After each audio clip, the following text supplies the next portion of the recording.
পেটি মাছের সাইজটা মাশাআল্লাহ অনেক বড়। তারপরে এই যে এই পিসগুলোও কিন্তু মাশাআল্লাহ অনেক বড় বড়। এই যে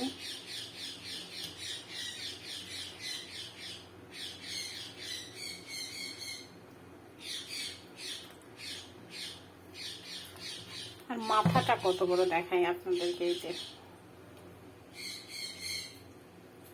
একটা মাথা পুরো আমার হাতে ধরতেছে না।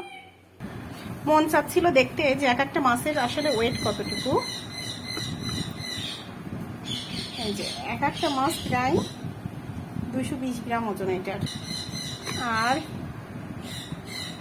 এটা অবশ্য আমি ভেবেছিলাম বেশি হবে, এটা কমই আছে, এটা 166 গ্রাম। পেটির মাছ এটা পাতলা, তারপরও প্রায় 100 গ্রামের কাছাকাছি। এগুলো এখন কেটে ছোট ছোট করে রান্না করব, আর রান্নাটা অবশ্যই ইনশাআল্লাহ আপনাদের সঙ্গে শেয়ার করব।